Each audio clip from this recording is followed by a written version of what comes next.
America's economy is collapsing before our eyes, and most people have no idea how bad it's going to get. Right now, credit card debt has hit over 1.3 trillion for the first time ever. More than 60% of Americans are living paycheck to paycheck, and homelessness has reached its highest recorded level in history. That is huge indicators of where today's economy is and where we are going. Families are maxing out their credit cards just to buy groceries, and even people earning six figures can't keep up. I show videos about this all the time. People are genuinely struggling here in the United States, and it seems like six figures is not even a big deal anymore. You need to make beyond that, and that's absolutely absurd. When I was growing up, six figures meant that you were just rich. Nowadays, it's just kind of like the going salary that is necessary in order to survive and thrive in today's economy. Entire communities are being forced out of their homes. They're living in tents, hotels, even storage units. I've reported on this already.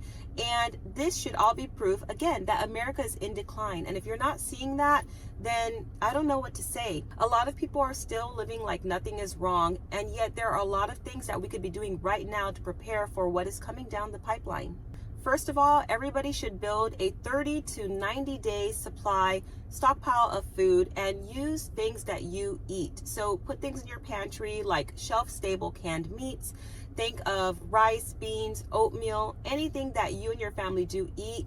Find them in shelf stable varieties at your local grocery store if you're not producing and canning these things yourselves or preserving these things yourself, and start building up what you have at home. Start with a 3-day supply, build up to a week. If you already have a week's supply worth of food for your family members, then build up to 30 days and then 90 days, and you can continue to go beyond that. It's not something that you can do overnight necessarily, but if you just start now and start getting things little by little, then you can build up your pantry. And this is like insurance for you and your family, because when things go wrong, if you lose your job, if something happens with the supply chain, you at least have some food ready to go for you and your family and your pets as well. You don't have to worry about running to the grocery store or taking out money from the bank if you don't have that money right now. Another thing that's really important is to keep cash on hand. When there's an emergency, when banks are closed or they're not able to give out money or electricity is out, there's a power outage,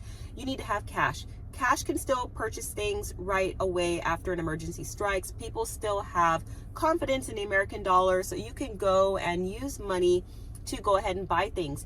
If you have all of your money locked up in the bank, you are not going to be able to use your debit card if things are down. So right now, having cash on hand is important. Have smaller bills. Don't just pull out 100s. Have 1s, 5s, 20s, some $100 bills, but it's very important to have it on hand and do what you can. A lot of people don't have a lot of money to keep at home right now stored in the form of cash, but start building up what you can do and have that just as a security measure. Another important thing to do right now is try and diversify your income streams if possible. So if you are working part-time, try and have another part-time job. If you're working full-time, start thinking of a side hustle. Start thinking of ways, little ways that you can start making some extra income on the side. That way you can just kind of put that money on the side for a rainy day, to build up your savings, to build up your emergency fund, because it's needed. You don't know how long you're going to have that job that you have, or again, if you are starting to put some money aside, then you can build up that emergency fund, or you can put that money into other assets like, for example, gold and silver, or if you're into crypto, then you can do that as well. The next thing that everybody should be doing right now is paying off debt. If you have especially high interest debt like credit cards and personal loans, start slashing on those. It is so important to be debt-free in today's society, and most people are not debt-free, and that's okay if you have some debt. Let's start working on cutting that down. So work on one thing at a time. Dave Ramsey has some really great approaches to that. I really believe that the less debt you have, the better.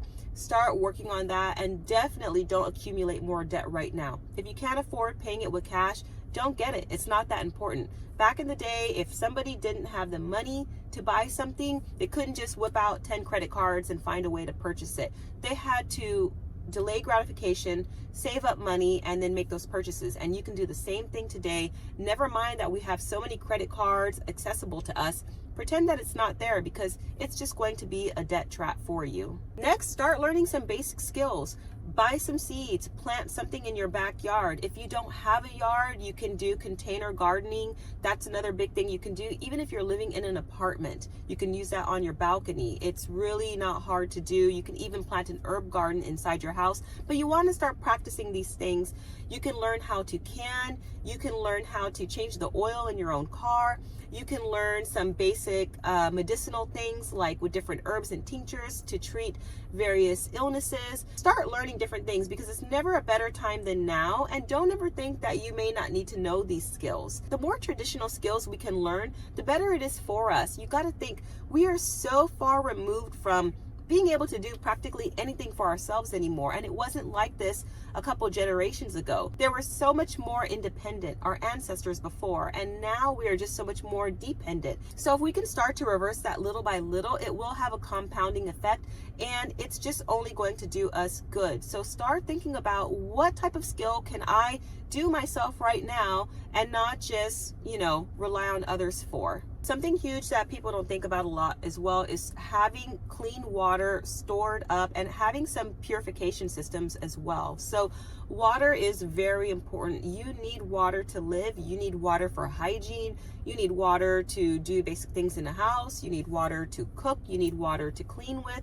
And you need to be able to purify water as well if you don't have access to necessarily clean water. So I'll put some of my favorite water purification systems down in the description box below. You can check that out if you don't have anything right now. Water disruptions do happen, and you don't want to just rely on city water. And not only that, city water gets contaminated often. So you really want to be cognizant of where you're getting your water and the quality of it. So make sure you do have at least some backup water supply in case of ever some kind of emergency does take place. You don't want to just rely on the city water. You don't want to rely on being able to go to the grocery store and getting water when it may not be available there either. And the next one kind of goes along with what I was already saying, but look at your monthly expenditures and find ways to cut out unnecessary costs. Some people say, hey, I don't have unnecessary costs. I'm already at the bare bones of what I pay out every month.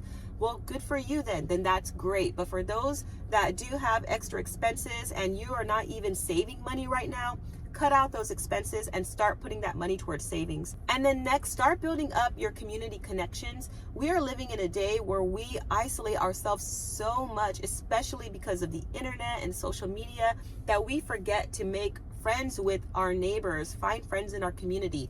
You want to be able to find people in person that you can depend on if ever some kind of situation arises. And it takes time to find people that you trust. It's not easy to build trusting relationships. That takes time. So start working on that now. So what are some other ways that you think that we could be preparing for the upcoming economic downturn? Leave your thoughts and comments down below, and I'll catch you in the next video.